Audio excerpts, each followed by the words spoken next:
Not so long ago, human beings lived in perfect harmony with nature. They would only take what they needed to live, even if Mother Nature was sometimes unkind. This could have lasted forever, but our civilization came, and almost all those populations have now disappeared. Desertification, genocide, assimilation, exile threaten those who are a vital part of mankind's collective memory.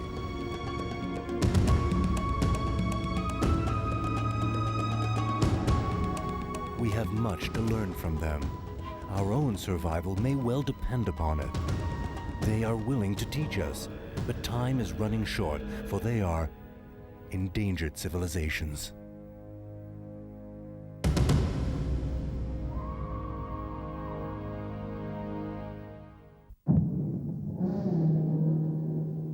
À plus de 3500 mètres d'altitude, dans ce coin perdu de l'Himalaya, la ferveur religieuse est le dernier ciment qui rassemble les habitants.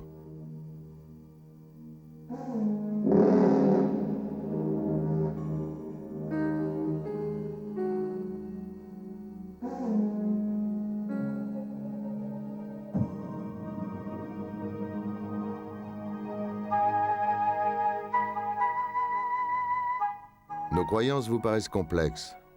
En fait, elles sont simples. Les forces du bien et du mal, les dieux et les esprits se rejoignent dans notre pays. Tous ensemble, ils nous protègent. Je m'appelle Sonam. Je suis instituteur et je participe aux fêtes traditionnelles de la région. Les coutumes de ce pays sont millénaires et je souhaite les garder bien vivantes.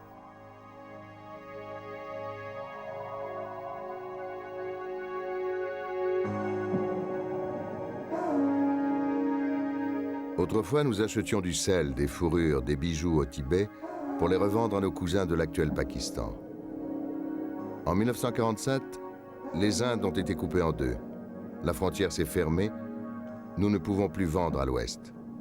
En 1952, la Chine a écrasé le Tibet. Nous ne pouvons plus acheter à l'est. Alors aujourd'hui, que nous reste-t-il? Une route vers le sud, vers le Cachemire musulman.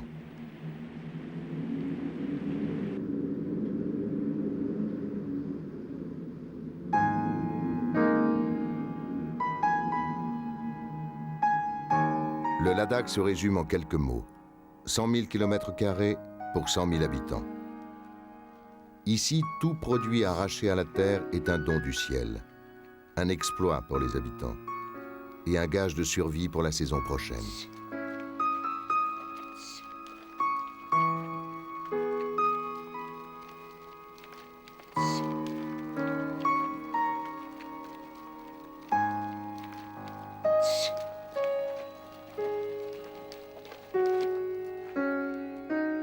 Nous vivons dans un triple isolement.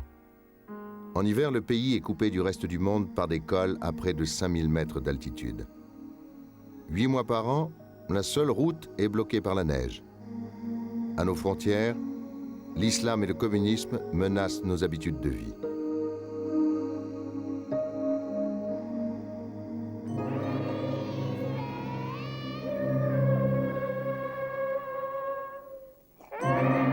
C'est le dernier jour de l'école. Il annonce la venue du printemps. Ma nièce Dadeh a 12 ans. Pour elle, le chemin de l'école se compte en jours de marche.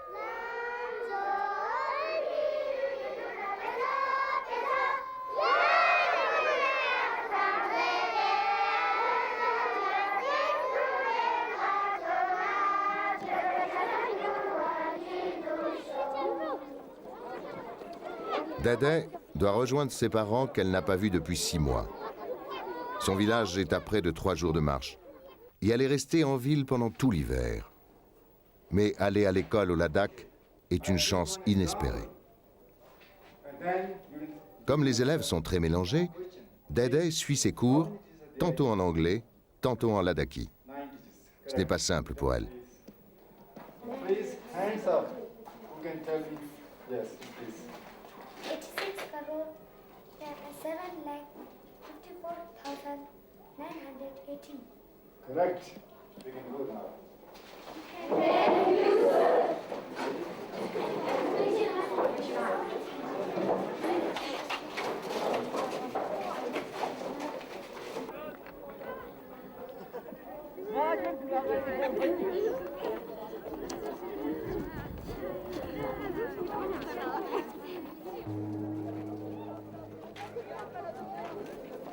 L'oncle Sonam. Il va me raccompagner jusqu'au village. Lui aussi doit prêter main forte à la famille pendant les mois du printemps. La route sera longue jusqu'à la maison, à 4800 mètres d'altitude.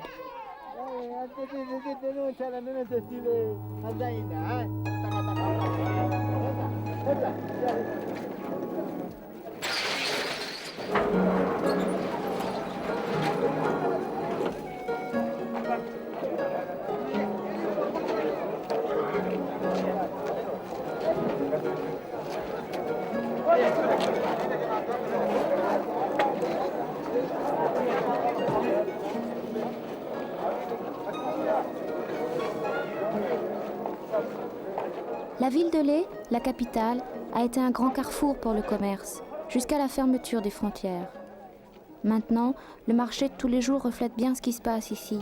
On trouve parfois l'essentiel, mais souvent pas grand-chose.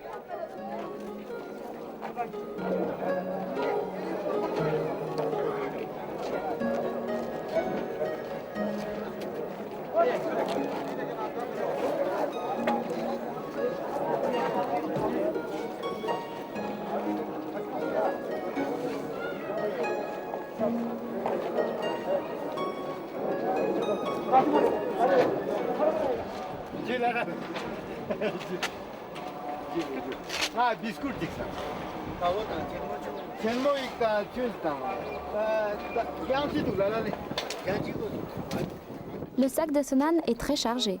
Il doit acheter quelques provisions introuvables en altitude, car tout le village doit profiter de notre séjour en ville.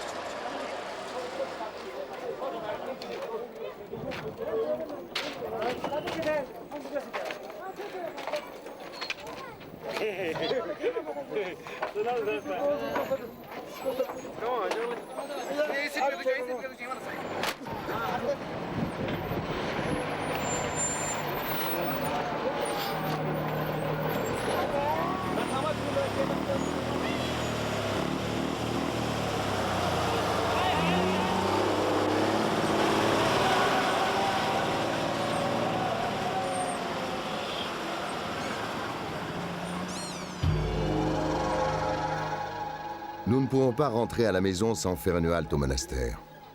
La route risque d'être semée d'embûches. Nous devons rendre hommage et faire des offrandes à Bouddha. Il dirigera nos pas.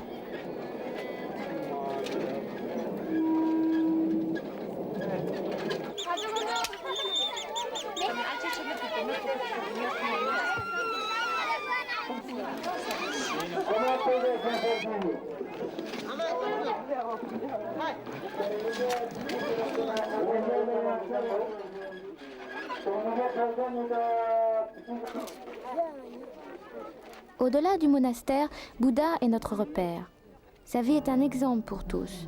Bouddha n'est pas un dieu pour nous, il est plutôt un ami, un guide, un modèle de vie.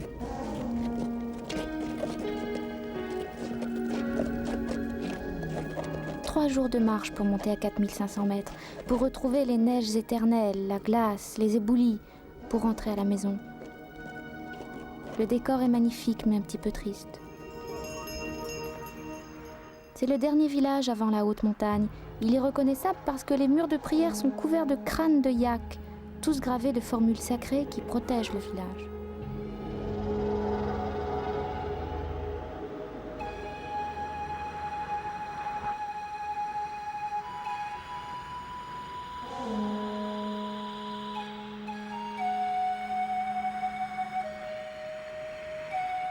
Les Shortens protègent le village de l'influence des esprits. Ils ont la forme du Bouddha assis en tailleur. Chaque étage est une partie de son corps et de sa philosophie.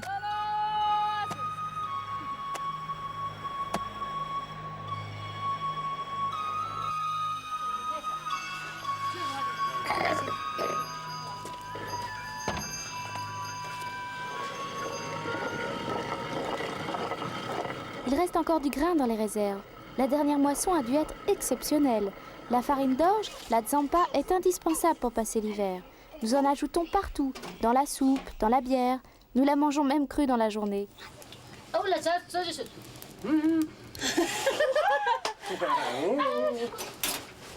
Ce soir, nous dormons chez Lamo, une amie. Lamo est mariée 2 fois parce que le frère de son mari n'a pas trouvé de femme. Comme ça, il n'y a qu'une seule grande famille. Et les terres ne sont pas trop partagées.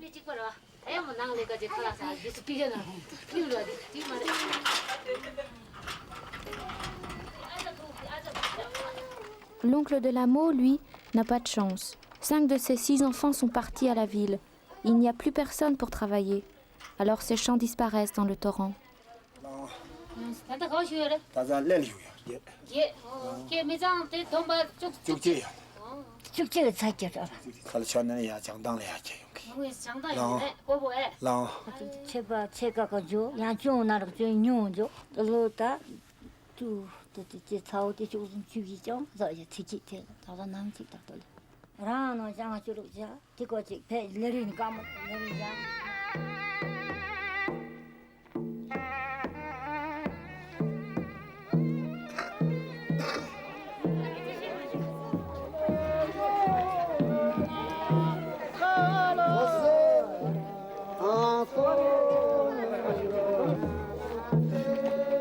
Une centaine de personnes sont réunies pour un mariage.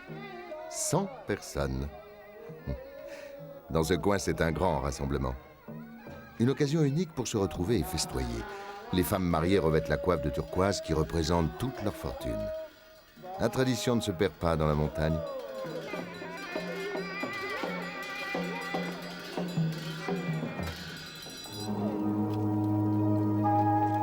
La rivière gelée.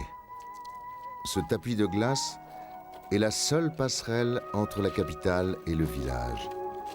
Pour y accéder, impossible de marcher sur les berges. La progression serait encore plus lente et difficile. La glace vive est le seul terrain praticable, malgré le froid et le risque de rupture à la surface.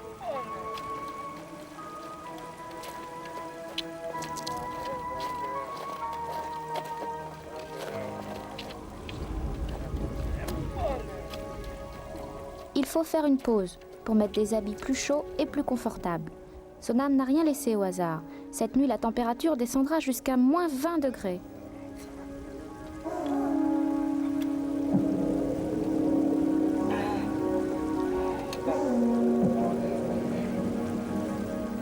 Sonam emporte toujours un livre de prières sacrées. Dans cette région, les vieux Ladakhi donnent souvent un caractère magique à tout ce qui les dépasse.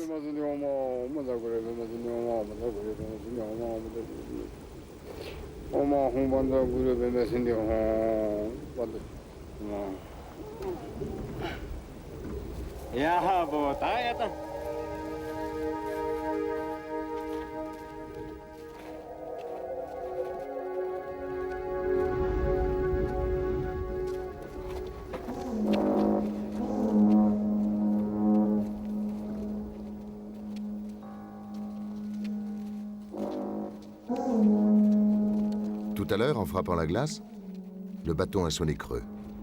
Il faut passer le long de la muraille. Mais à cet endroit très escarpé, des blocs de pierre peuvent tomber à tout moment.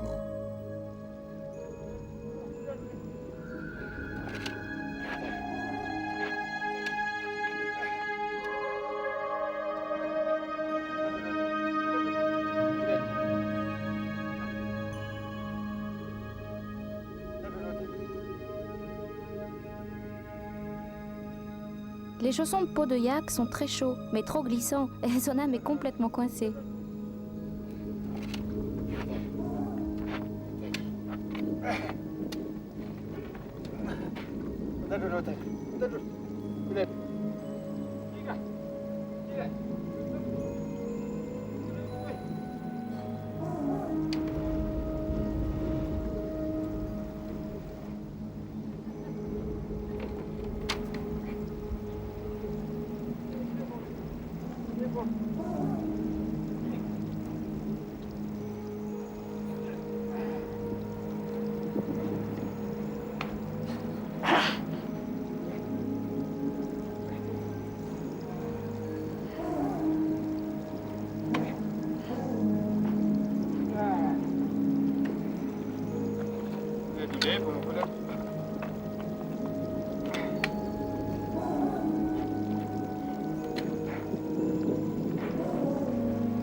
on s'enfonce dans la montagne, plus nous respectons les esprits du ciel, de la terre et des mondes souterrains. Pour ménager les lus et les la, Sonam offre à chacun une goutte de thé.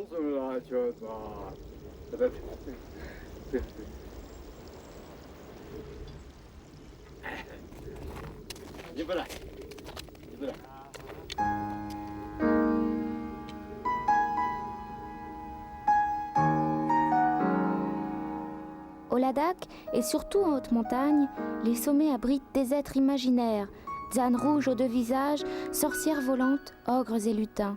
Et comme ces créatures s'éveillent à la tombée de la nuit, il est temps de trouver un abri et d'allumer un feu qui réchauffe et donne confiance, qui écarte les loups, les esprits et les léopards des neiges.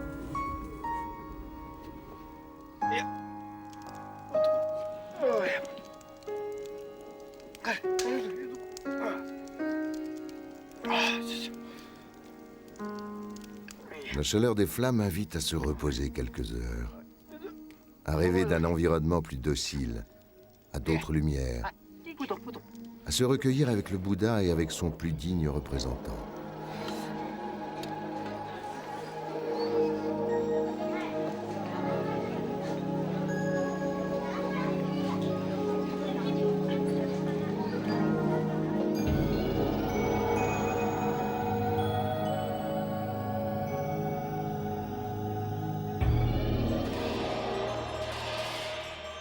Les moines dédient leur vie au monastère, parce qu'ils se sont donnés corps et âme à leur religion, ou parce qu'ils souhaitent y vivre pendant une période, avant de revenir à la vie de tous les jours. Des règles strictes leur sont imposées. Prier plusieurs fois par jour, participer à l'entretien du monastère, vivre de la charité des fidèles, étudier les textes sacrés jusqu'à ce que leur sens profond se révèle.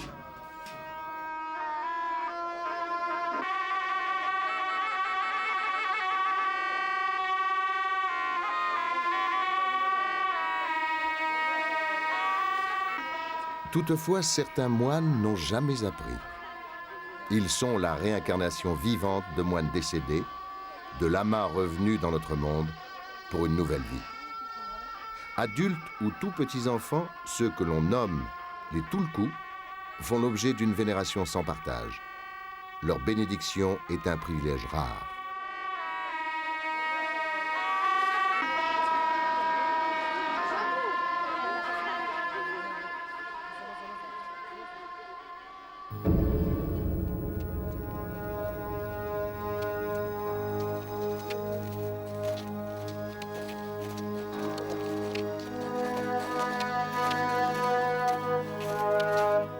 Seuls face à cette immensité, nous devons être confiants, mais prudents. Dans ce pays, on n'admire pas la nature, on la craint.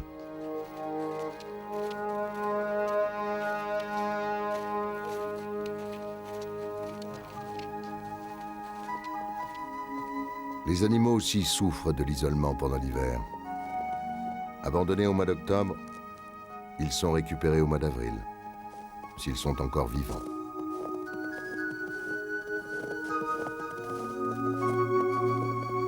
Au Ladakh, on récite des poèmes vieux comme des montagnes. On raconte que l'hiver est une conche, car ce coquillage rare est blanc comme la neige. On raconte que le printemps est d'argent, car la neige fond et capte les reflets de la lumière. On raconte que l'été est turquoise, car tout devient vert comme la pierre précieuse de cette région. Enfin, on raconte que l'automne est de l'or comme la récolte et les rayons du soleil sur une végétation fatiguée.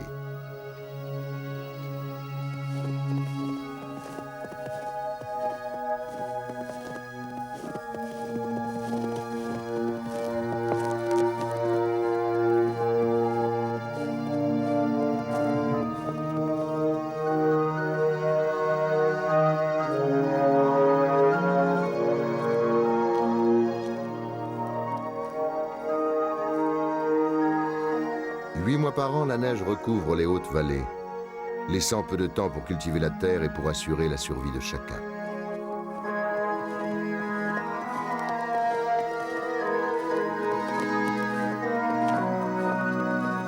Si l'isolement et le froid sont durs à supporter, Personne ne vient troubler un rythme de vie millénaire.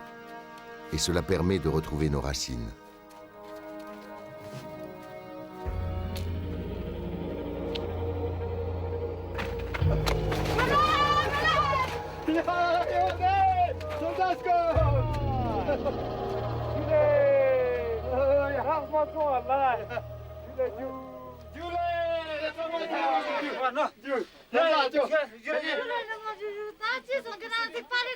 Depuis 3 jours, la famille attendait notre arrivée. Elle a préparé une petite fête pour Day Day. Son père n'était pas trop inquiet. Sa mère est toute étonnée tant sa fille a changé.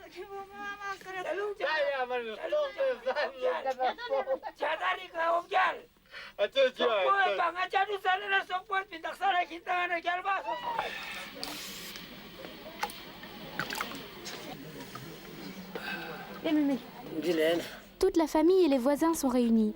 Sonam raconte la ville, le bruit, les voitures. Il en rajoute aussi un peu pour rendre l'aventure plus belle.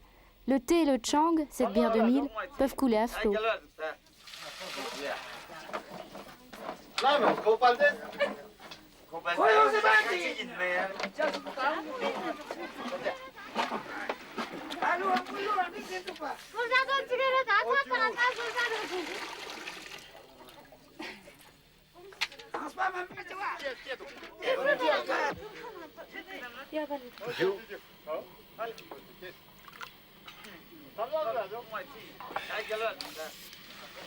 Fait rarissime dans cette région où notre vie est limitée à 50 ans, 4 générations sont réunies sous le même toit.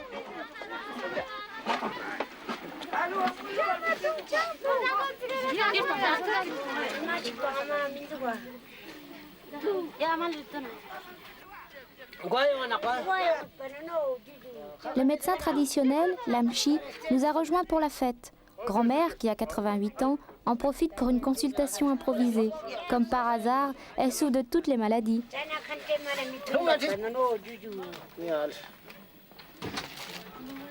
Lamchi lui donne quelques potions dont il a le secret. Mais surtout de bons conseils. À son âge, les médicaments sont aussi dangereux qu'un poison.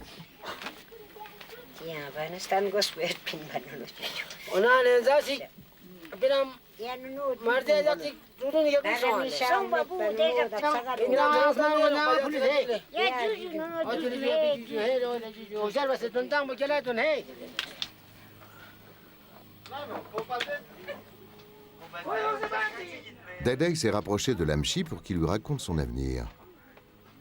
Mais ce n'est pas le rôle d'un Lamchi. Alors le vieil homme ouvre ce qu'il appelle le livre de la sagesse et improvise quelques belles vérités sur son avenir.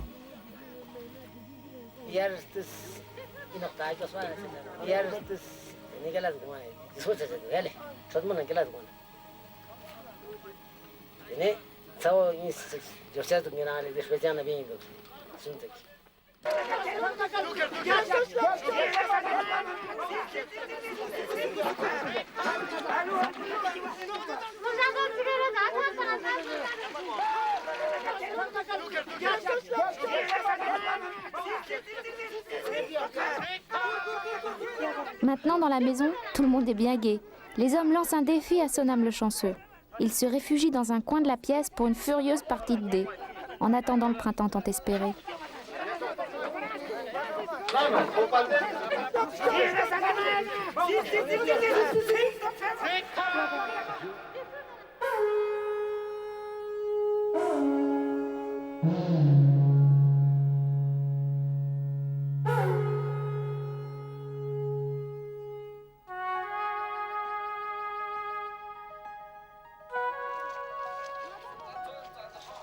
Dans quelques jours, le printemps sera là. Il faut vite se mettre au travail, réveiller la terre, la fêter aussi pour que la récolte soit bonne. Enfin, au moins suffisante.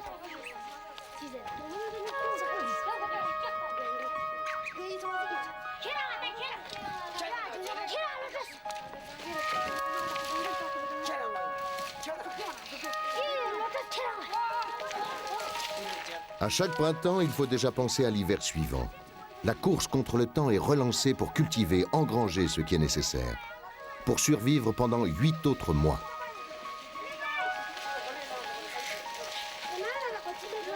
4 mois seulement pour une récolte à 4000 mètres. En cas d'échec, chacun sera seul face à l'hiver. Une version himalayenne de la cigale et la fourmi.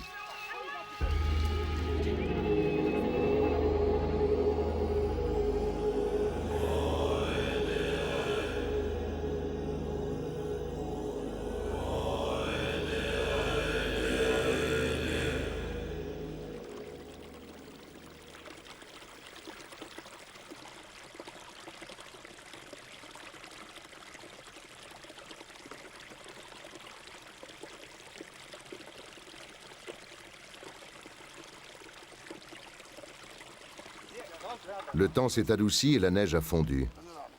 Le printemps est là. Mais la terre est encore gelée lorsque nous la préparons pour la récolte de l'été.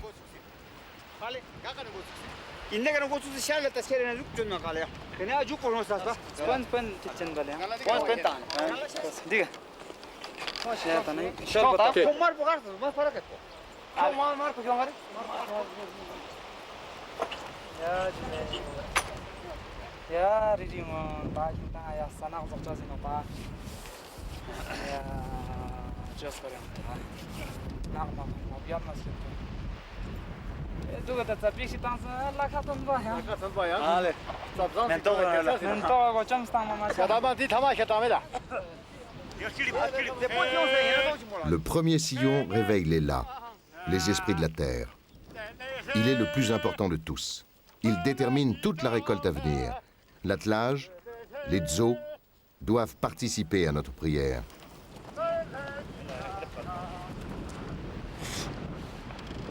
Il faut verser du tchang et de la farine d'orge sur chaque partie de l'attelage et en offrir aux esprits avant de les déranger.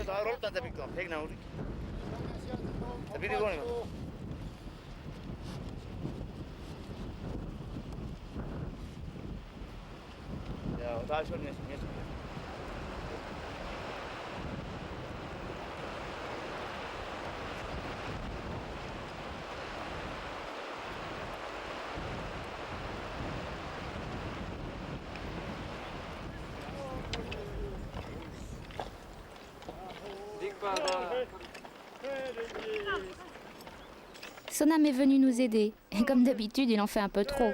Il ne peut s'empêcher de raconter des légendes ou de chanter de vieilles chansons. À cette altitude, il va vite se fatiguer. Il n'a pas l'habitude de travailler aussi dur.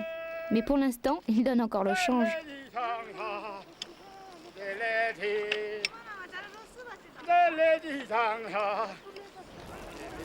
Le plus urgent, c'est de semer l'orge. Il faut presque tout un été pour qu'elle mûrisse. Il faut aussi semer le blé, qui pousse plus vite, et le colza pour fabriquer l'huile indispensable en hiver. Si la saison est belle, on aura peut-être le temps de planter des légumes après la récolte de l'orge. Ce serait exceptionnel, mais bienvenue. Les filles travaillent rarement dans les champs, quelques jours tout au plus. Leur travail, c'est de ramasser le bois, de déterrer les broussailles et de faire sécher la bouse de yak, qui fait un très bon combustible. L'érosion du vent et des torrents emportent tout. Le bois manque partout. Pourtant, les gens ne coupent que ce dont ils ont besoin. En hiver, la neige est juste devant la maison. Mais en été, l'eau est un problème car elle est loin de chez nous. Alors il n'y a pas le choix. Il faut la transporter.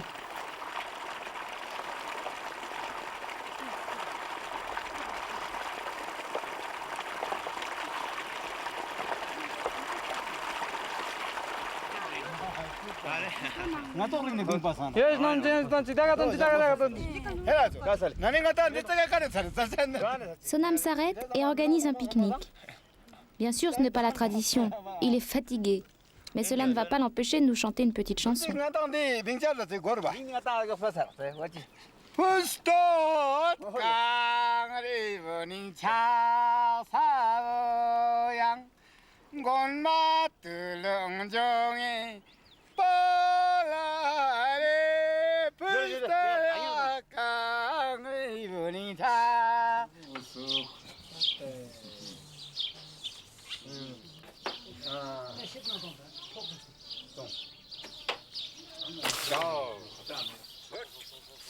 Le soir, les garçons jouent à carambole. C'est un billard sans boules.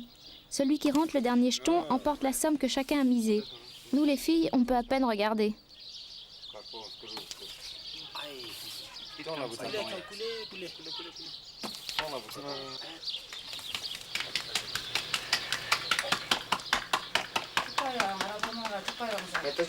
Ce soir, pas de surprise. Maman prépare le plat unique. Galette de tsampa, coupée et ajoutée dans la soupe de choux, avec des petits bouts de poulet. Le tout arrosé de thé au beurre salé, avec un peu de tsampa. C'est très bon et très nourrissant.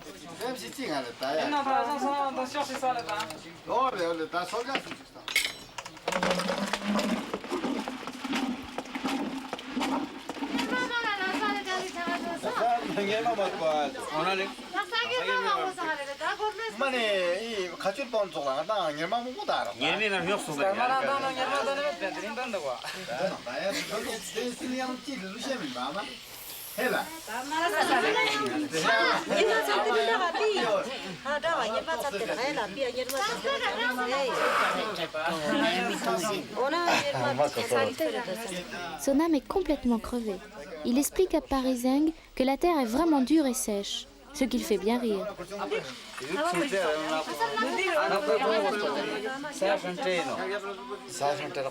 Rizeng se paye ma tête. Il est plus vieux que moi, il fait ça tous les jours. C'est vrai, la terre est fertile mais très sèche. Il pleut de moins en moins. Les champs sont érodés par la fonte des neiges. Leur surface diminue. Il n'y a plus assez pour nourrir la famille. Il n'y a plus d'excédent à vendre. Alors les enfants doivent partir. Mais ils ne savent pas quoi faire.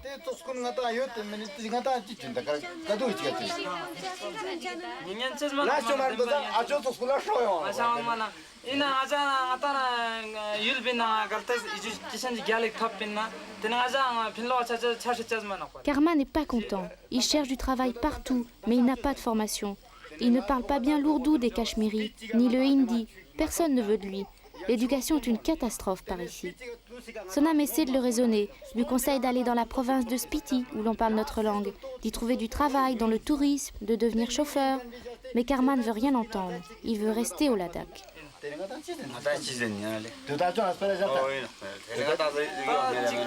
Et Parizeng ajoute que Karma ne sait rien faire quand il revient à la maison.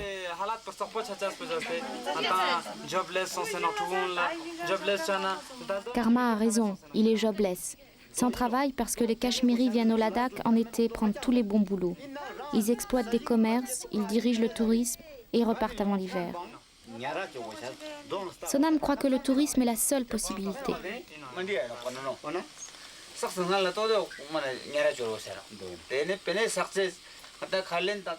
Mais alors, avec les voyages, la famille se disperse et il n'y aura plus de bras pour cultiver.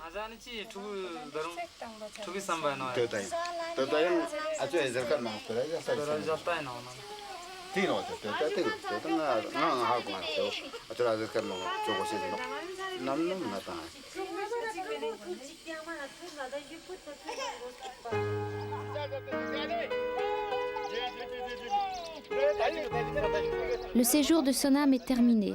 Il doit redescendre à la ville et reprendre son travail. Il va essayer de trouver un camion pour descendre au monastère. Moi, je vais rester avec mes parents jusqu'à la fin de la saison. Il va nous manquer, Sonam le chanceux, Sonam le fanfaron.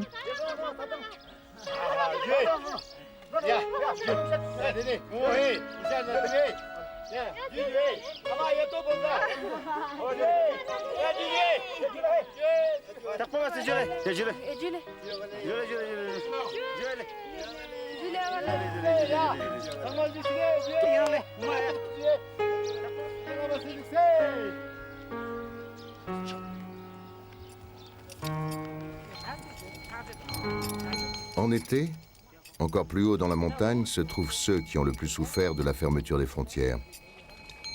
Ce sont les anciens caravaniers.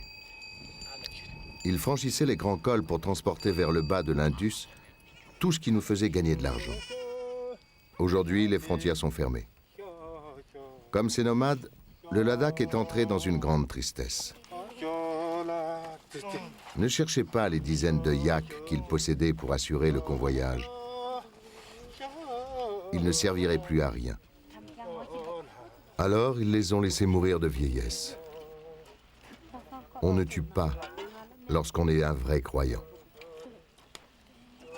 Les nomades continuent à parcourir les hautes vallées, mais ils sont devenus des bergers ordinaires. Les chèvres et les moutons ont remplacé les dzos. Leurs moyens de survie? Le filage et le tissage, la fabrication de fromage. Le strict nécessaire pour ne pas se sédentariser et conserver leurs habitudes de vie d'autrefois.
Dans la vallée, tout est vert. Le Ladakh est dans toute sa beauté. Qui croirait aujourd'hui que ce pays est pratiquement inerte 8 mois par an? L'eau court partout à cette saison. Et cette fois, elle n'emporte pas la terre. Elle irrigue les champs. Les ruisseaux ont été canalisés de manière à permettre la meilleure circulation possible. Dans un village, chaque habitant peut détourner le cours d'un ruisseau pour arroser son champ. Mais il doit aussi refermer les écluses pour que d'autres puissent en profiter.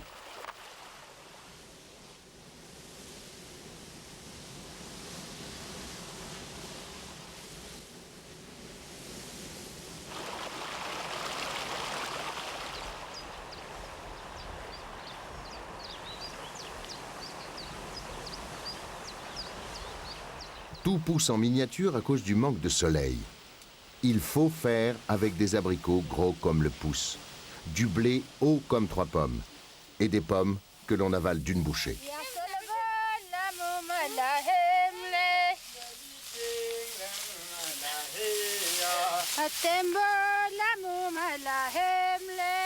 La solidarité est très importante par ici.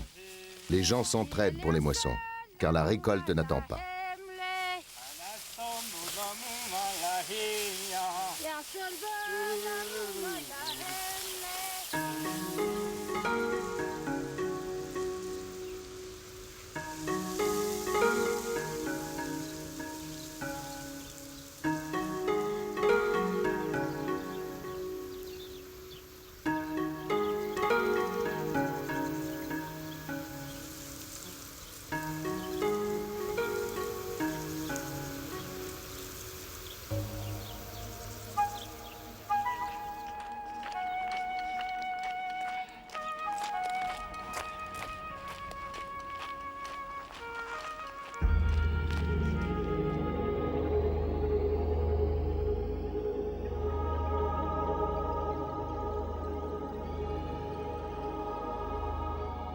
Le lama Tsotar est un dignitaire du monastère. C'est un ami. Et je souhaite avoir son avis sur toutes les questions que nous nous posons.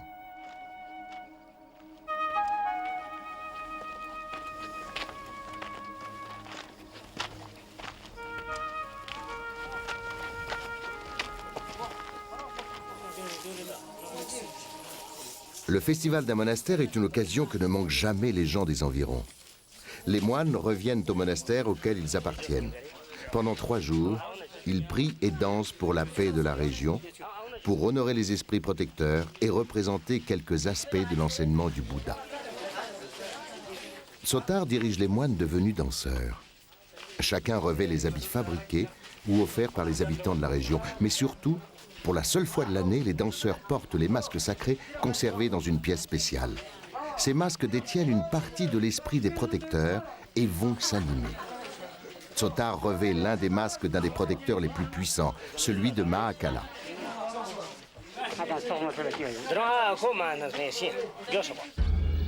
Les 3 jours de représentation marquent l'influence du monastère en face de ses fidèles.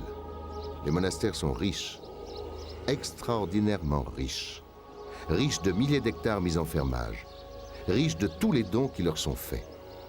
Dans la vie présente, celui qui donne aux moines est honoré. Pour sa future réincarnation, il gagne des mérites.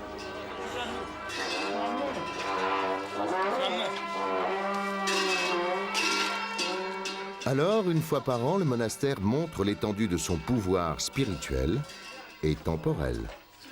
En se laissant porter par les vibrations secrètes des trompes et des cymbales qui martèlent l'espace et le temps, les moines vont entrer dans la cour du monastère.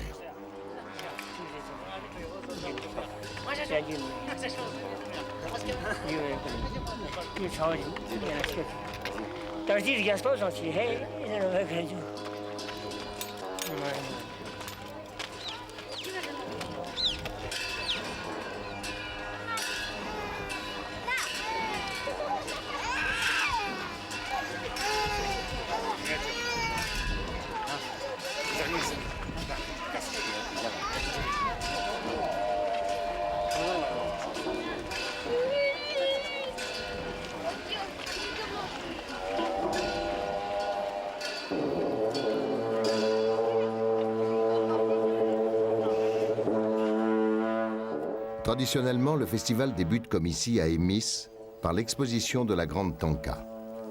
L'immense peinture ancienne a été placée sur la façade. Elle a été peinte par les moines eux-mêmes.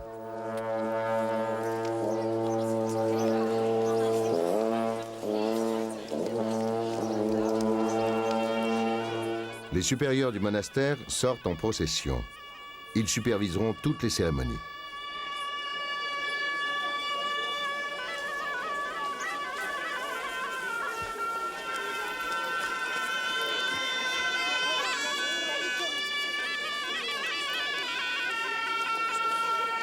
La Grande Tanka est découverte. Elle représente celui qui a introduit le bouddhisme au Ladakh et au Tibet. C'est le signal du début du festival. Les moines dansent pour la paix dans leur pays. Chacun sait ici qu'elle est constamment menacée.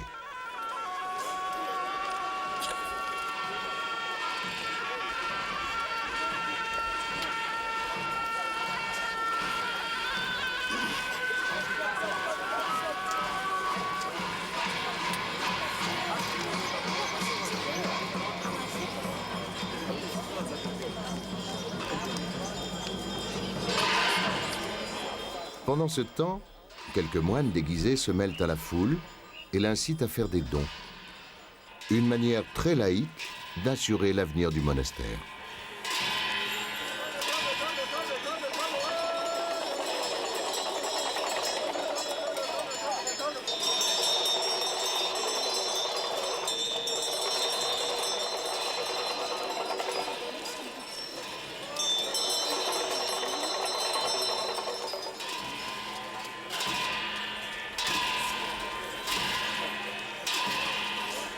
Chaque pas de la danse est ponctué par les tambours et les cymbales. Il symbolise un pas de Bouddha se déplaçant et enseignant aux fidèles une partie de son savoir.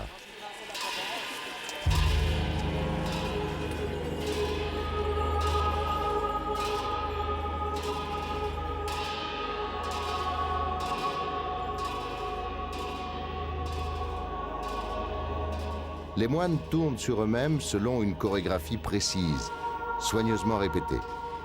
Ils se déplacent dans un espace que leurs gestes déterminent.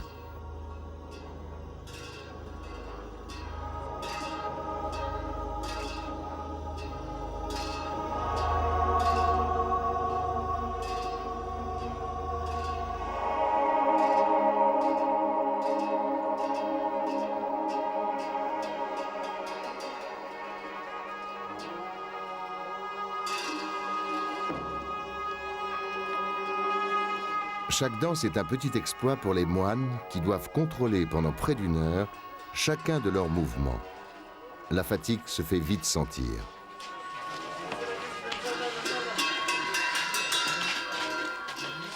La chaleur et le poids du costume les étouffent littéralement. Et c'est avec soulagement qu'ils prennent régulièrement un peu de repos avant de changer de costume et de revenir sur l'air de danse.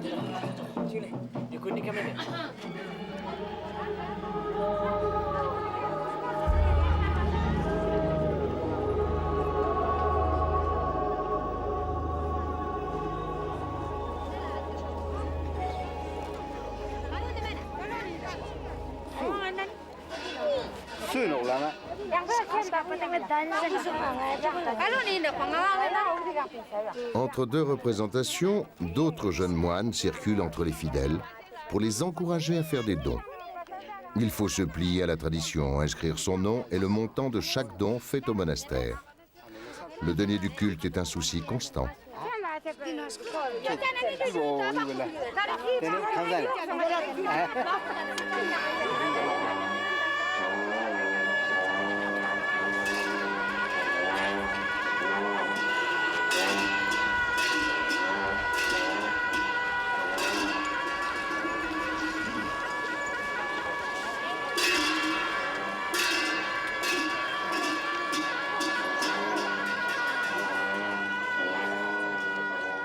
Tsotar accepte de me recevoir pendant le festival. C'est un honneur. J'ai tant de conseils à lui demander.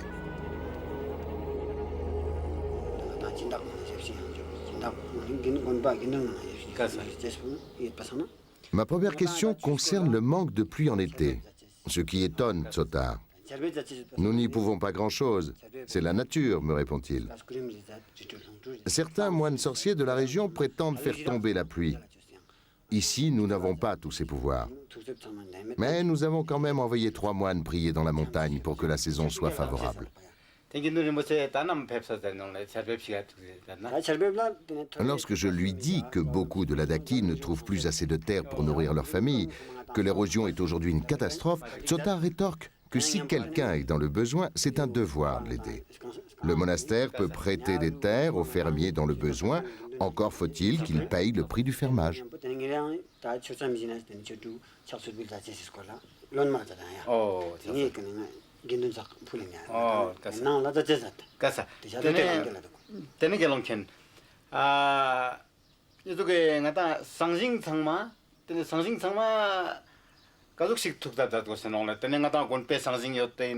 Les jeunes s'expatrient. L'enseignement dans notre langue disparaît. Les enfants s'en vont, mais ils ne trouvent pas de travail. Ils n'ont pas de formation.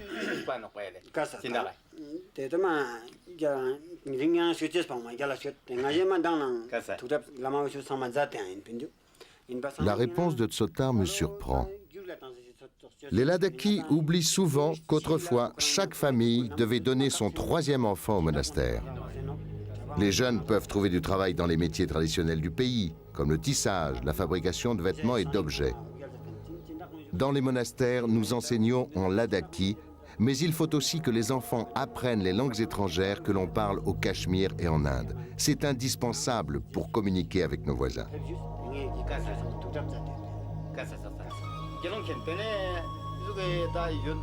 Mais les frontières sont fermées. Les Cachemiris envahissent le Ladakh. Ils veulent imposer leur religion. Tous nos voisins sont en guerre. Il y a plus de soldats que de Ladakhi dans la région. Nous sommes des étrangers dans notre propre province. Tsotar pense que nous devons prier pour nos voisins. Ils vivent dans un grand tourment, car ils souffrent de leurs propres désirs. Notre philosophie est juste, dit-il, car elle procure la paix. Alors, que faut-il faire? Se battre avec eux et entrer dans un conflit sans fin? Laisser notre région aux mains des défenseurs d'une culture radicalement différente? Nous expatrier, comme certains de nos cousins tibétains? Ou suivre l'enseignement du Bouddha? Il nous dirait d'attendre et de respecter nos principes, que le temps passera et que le Ladakh existera, que c'est notre seul espoir, car la confiance en Bouddha donne confiance en soi.